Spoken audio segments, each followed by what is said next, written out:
Hi everybody, it's Ron again, and today I'm here showing off at the beach using the laptop mic. I think it's good enough, or it's a windy day here, and we're going to look at the headlines as we do daily. Uh, and here we have at the beginning, we have a big news dump here of the things that are happening in the Middle East in in Israel and the Gaza Strip.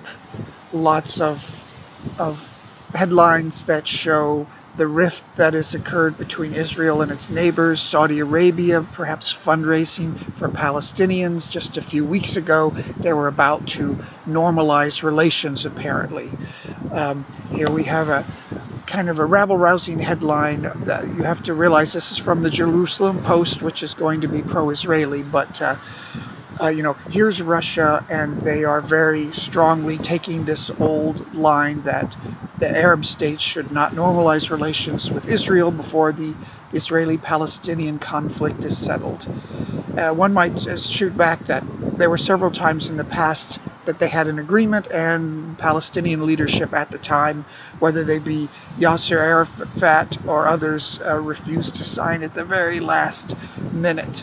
But this also shows, I suppose, mainly that Russia, with its invasion of Ukraine, has been pushed into international isolation.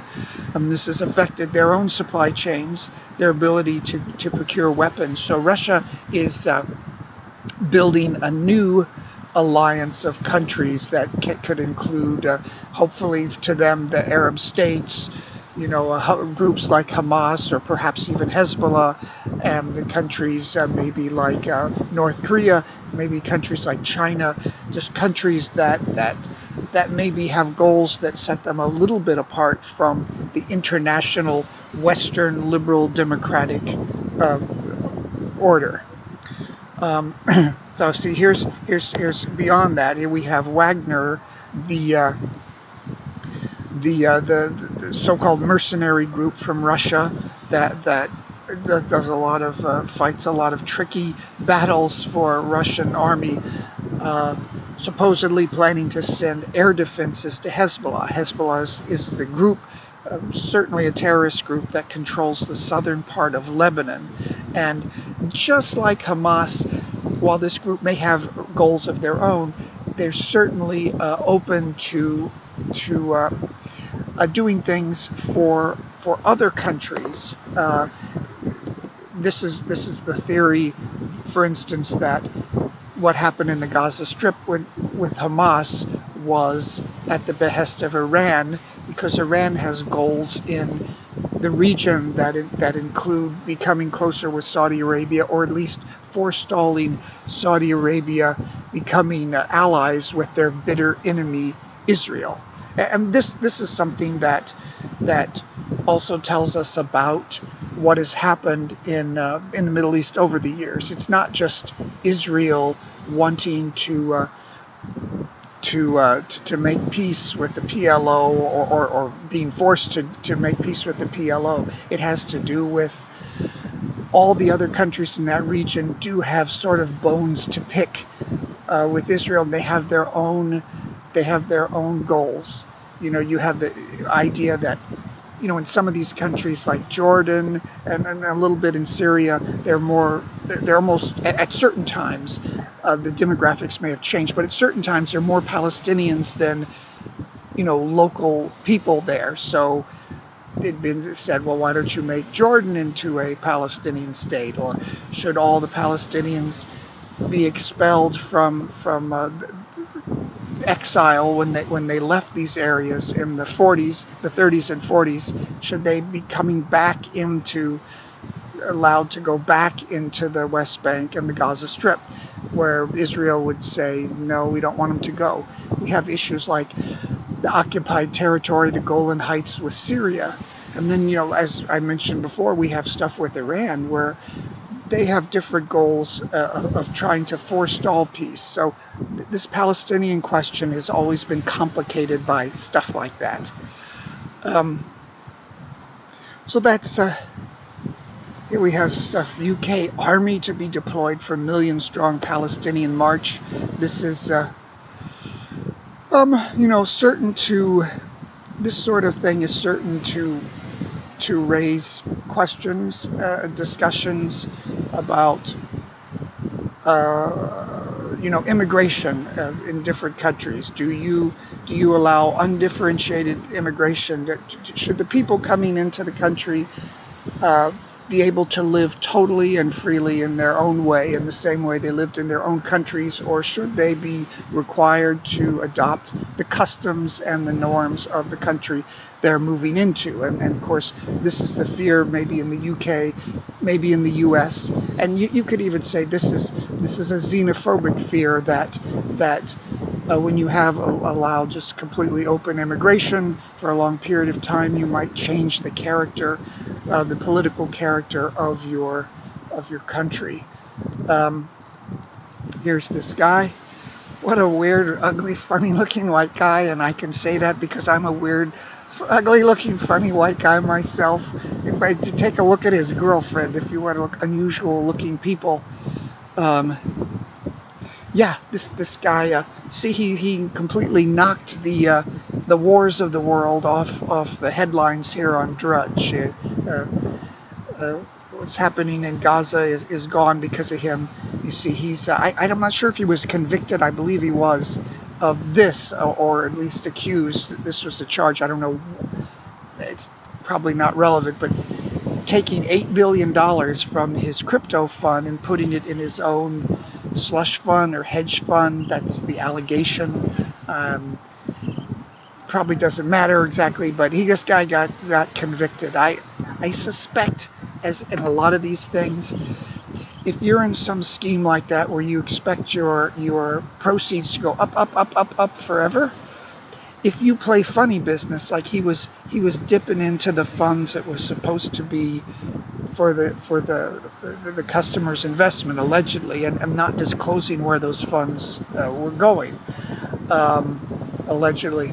So when you do that, maybe eventually when the value of all those funds doubles or triples is what they thought was going to happen with crypto, you'll be able to cover that, go back and cover that. But if it crashes to nothing like it did in cryptos and NFTs and all that scammy garbage, suddenly people are going to be saying, where is that money? And look how much he's facing, 110 years for financial crimes. I guess probably should have just murdered some people. And here we have Ukraine coming back on the Drudge Report for the first time in a long time. Ukraine not winning war, claims top Zelensky aide, commanders refuse orders to advance against Putin. This has to do with the last winter offensive that they can have in Ukraine. The question, I looked at these articles, there's been so much written about Ukraine, I mean, it just becomes boring at a point, but the issue here is a stalemate with Russia good enough? And I think most observers in the West say yes, because it's bleeding Russia. And it's not really maybe good for the geopolitical order to defeat Russia and close off its access to the Crimea. That would only cause more escalation of maybe desperate actions for Russia, because that's what it is. That's why they've been trying to take over those little countries down there. I think Kissinger came out and said something about that. You have all these different these wars that go on, but generally it's probably best to go back to the borders that you had before and not defeat one side or another. So the old style diplomatic thing would be to kind of have a ceasefire and just kind of stabilize things and just back away from the fighting. Stuff about politics. Here we have Hunter Biden given a big editorial there in USA Today. His dad, President Biden, is facing impeachment over supposedly things he did. And I explained yesterday about, impeachment has now become a sort of tit for tat political battle as opposed to a momentous thing. When during the Nixon time impeachment, during the Clinton impeachment, months before any charges came out or they voted on it, they had a lot of hearings to try to bring this to the public and show how grave and important a thing this was. Then in the Trump time, and I think he had two impeachments, and the first one, I'm not sure if it was completely justified. It was more like a political scandal, perhaps. It was a sort of thing that had he pressured Ukraine to do something against Biden, to investigate Biden and this that. It's more the sort of thing that the media would pound away at for months and months and have a build-up, and it was treated directly as an impeachment. Now, the second impeachment for the May 6th incident where they tried to stop the certification of Biden as president, that came a little quicker. And that was probably justified because Trump was leaving office. But anyway, in both cases, it was a little bit different in the way it was handled. The quickness of the second one and maybe the political scandal aspect of the first one. So now the Republicans have come back in and they are kind of venally saying, okay, we're going to return the favor by impeaching Biden. And hopefully we won't see this going back and forth in the future, but we may, where each president, the other party, when they get the votes, they're going to try to impeach him.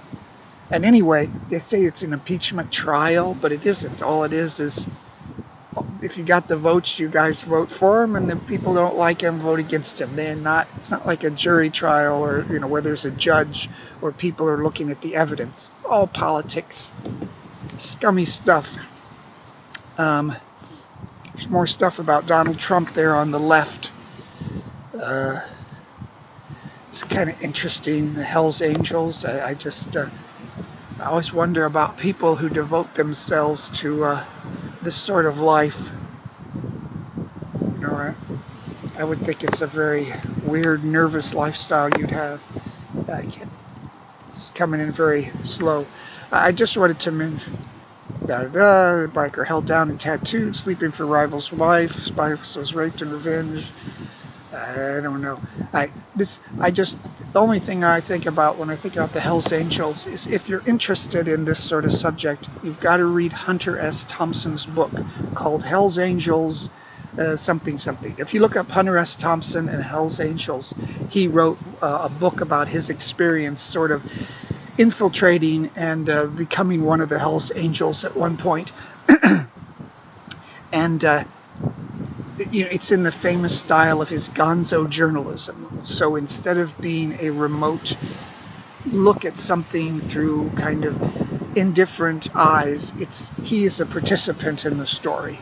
This is the guy who wrote Fear and Loathing in Las Vegas. Great book to read before you go to Las Vegas about crazy times there. Again, it's sort of that Las Vegas thing is sort of a human interest thing about Las Vegas, but it's through the eyes of Hunter S. Thompson and his friend, who were both high as a kite the whole time. And the idea of that gonzo journalism is that through that subjective look at it, it gives one it maybe can give you a character or a better feel than the old-fashioned objective journalism.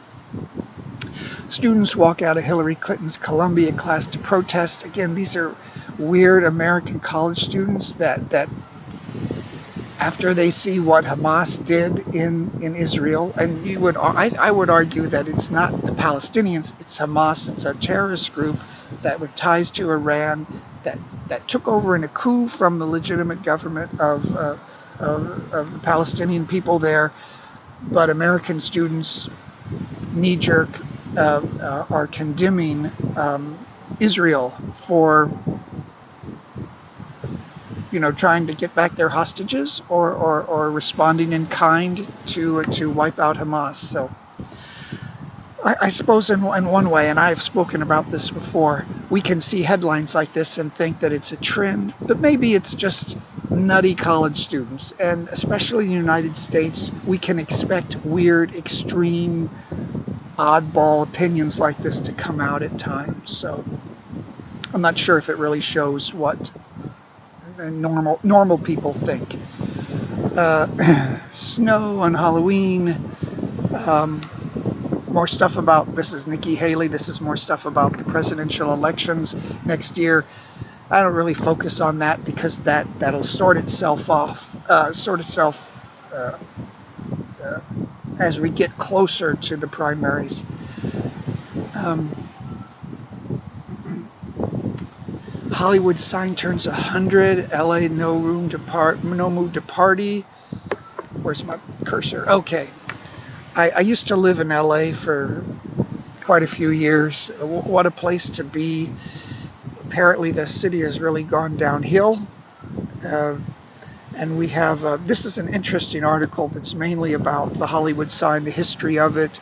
I remember when I was there, there were a couple times when some, again, crazy college students went up and they put sheets and things on the sign to change it to say different things. I can't remember exactly what it was. I remember at one time it said Hollyweed. See, they turned the two O's to E. So it's like, ha ha ha, it's about pot. But I can't remember exactly the one that when I was there. But there's a great story, like in the set. It was originally Hollywood Land, and there's a whole story about that. Then here's Hugh Hefner. They were going to tear it down in the 70s because see, it's all fallen apart. The government didn't care. So they got people like Hugh Hefner and Alice Cooper, and they each donated money to restore one of the letters. But underlying this article is the idea that there is a homelessness crisis in Los Angeles. It's something that must really be a crisis because usually in the American media, homelessness crisis only happened during Republican administrations that sort of downplayed at other times, like during a Democratic administration. It's just the way it is. They've changed laws that seem to encourage law breaking and looting in California and some of these states. They did it probably with good intentions to cater to voters, I suppose, from their own perspective, but. Yeah, it's a wonderful thing to live in Los Angeles and look up from somewhere and see that sign on the side of the hill. This is super interesting, if kind of fanciful. It's these weird geographical or geological anomalies inside the Earth, and so some doctoral student in China is, I think he's from China, is proposing that. They're pieces of the former surface or crust of the Earth when the Earth collided with another body, perhaps when it created the moon, or perhaps at another time during its formative years when it was growing. And there may be clues to whatever world the Earth was like back then, or what ecosystem it had, sort of things that. We'd have to live probably a couple hundred years to have the technology to go down there and check that out, I think. State of democracy declines worldwide. We have seen this populist surge in the world. I think people in general perhaps protesting against immigration, open immigration, people protesting against progressivism and social issues, gender identity and things that may be correct to go towards, but maybe it's too fast for some people, and people have a deep-seated feeling that they don't like that. And again, also it's probably to do, we have a lot of backsliding in Africa, a lot of countries, after the fall of communism in 1989, 1990, we had an outbreak of democracy. A lot of countries tried that, and I think it's normal to see trends going back and forth. The state of a country's government isn't just has to do with that state. It has to do with demographics, the age of the population.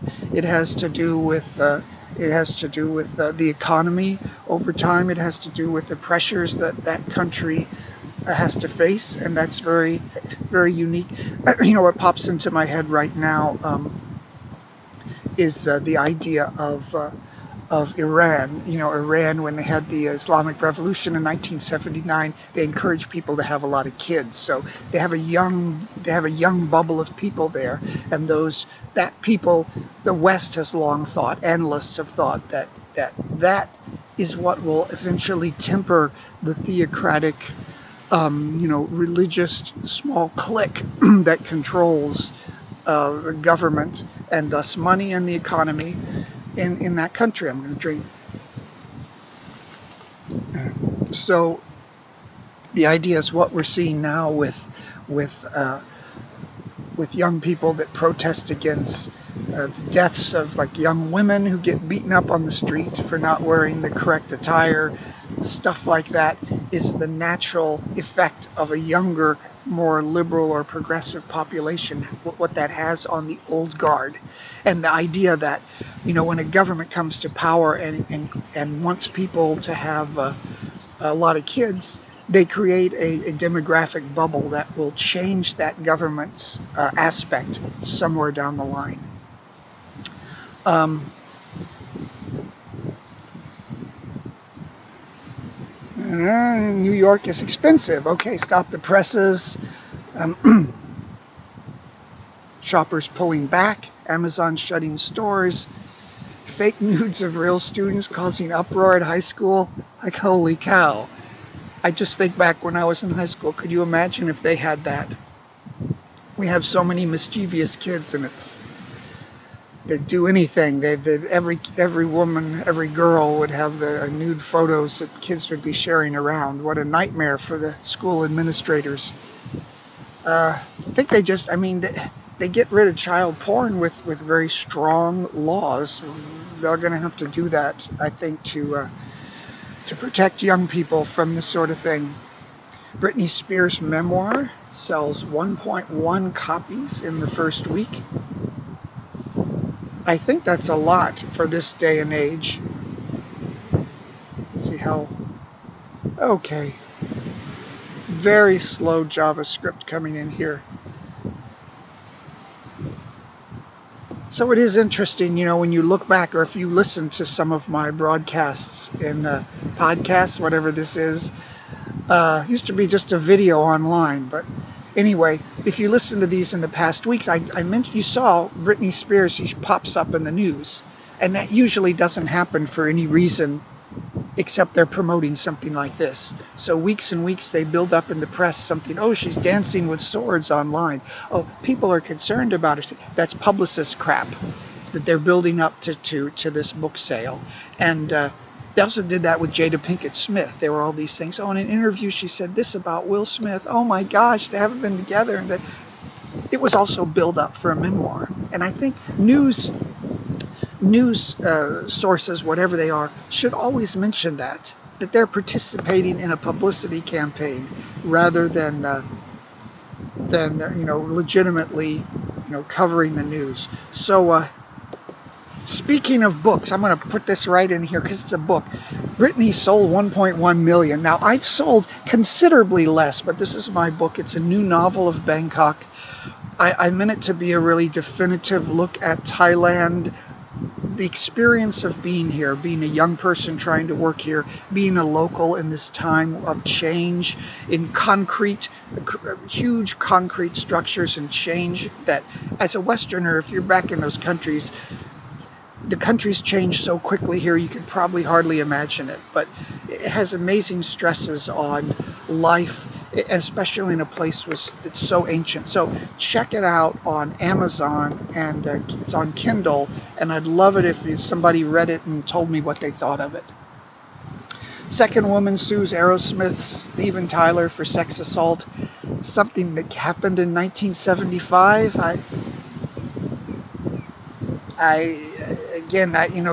The states have bent over backwards to allow people to file these things decades after the fact, when people don't even know the date it was anymore. I think they did that to Bob Dylan too for something that happened in the 60s. I don't know. It seems like you want to have justice for it, but if is it a cash grab, for somebody? It just seems like it seems like I don't know. Maybe that's justified because there were different ideas and morals in the past, and it was not easy for a woman to stand up and say that. But I don't know. Going forward, we need to encourage people to file these within the statute of limitations. Um, Oregon drops all graduation standards in the name of equity. So this is the idea this is an opinion piece. So this is a little opinionated, but because you would read that because the first line is in public education's latest blunder. But this is removing requirements to be able to read to graduate from high school, and they're doing it to protect marginalized community. And this is a very patronizing idea that some races, some groups can't learn, or there's something wrong with the way we teach them, and thus we need to bend over backwards. And I feel like that behind this are ideas that this sort of pandering to a certain group will cause people to uh, vote for one party or another. But this is sort of insanity. Oregon is a very liberal state. They're trying this, but I'm not sure how this is not super embarrassing to the state, to the government, to even to the minority groups who are pandered to in this way. Again, this is one thing that happens in a country of hundreds and hundreds and hundreds of millions and in one place. So there's always going to be one anomalous, weird thing. I'm not sure if we should take it as the end of all civilization. New meaning of tattoos. I thought of this when everybody started getting completely covered in ink, and even teenagers were just getting these horrible, ugly things as a passage of youth. I thought 20 years later, I should be in the business of laser tattoo removal, and this is what is booming. All these young people, they went into tattoo parlors and said, "I want the ugliest tattoo you have. I want just something that looked like it'd be scrawled on a bathroom stall. Put that on my body forever." Well, now they're having second thoughts and want all this ugly junk off of them. I love tattoos. I like a really good tattooed woman, but don't pick ugly, stupid, inappropriate, stupid things to put on there. It just looks like someone's writing in crayons. Um, Italy's rumbling supervolcano has 500,000 residents on edge. This is, I've followed this for years, this sort of thing. I believe this was the one that erupted a little bit in World War II. I don't have a subscription to Wall Street Journal. Italy has several places that probably will have an eruption maybe within our lifetimes, and it would really impact that country and very large cities that they've allowed to develop out of control right in the path of where these volcanoes would erupt. And finally, and I have not heard this yet, after this stream I'm going to go and listen to this song, Beatles' Now and Then bittersweet finale for the Fab Four's recording career. Wow, they got the old song demo that John had written, I guess, for a possible Beatles reunion. And I don't want to know anything about Marvel. I'm going back to the Beatles. And anyway, this was one of them that they were previously going to release in the 1990s when they had that Laserdisc set come out, and they had Free as a Bird, their song then, but the demo for Then and Now, John's voice was somehow weirdly distant, or the audio was bad, so they used AI to clean it up, and now they've got this new song that's come out. And I think on the flip side is their first song or their first hit, Love Me Do, something like that. So it's a perfect bookend of the first and the last song to close out their career. Lennon and Harrison are gone, and and Paul and Ringo are pretty old, so quite interesting. I always have to defend the Beatles. People want to say that the Stones are better, something like that. I don't think you really can compare them. They're just too different. The Beatles, the breadth, the scope of what they did, of great pop rock songs, I just can is unchallenged. I think whether you like them or not, and I'm not a super fan, but I think we have to recognize that as a critic of things. So anyway, that is today's news from the beach. Hope you enjoyed this context and commentary. Please subscribe to the channel if you like this. I'm on usually every day. And just to give you a little bit of ideas and thoughts of how we might look at the news, please like or leave a comment and buy my book. Bye-bye. See you next time.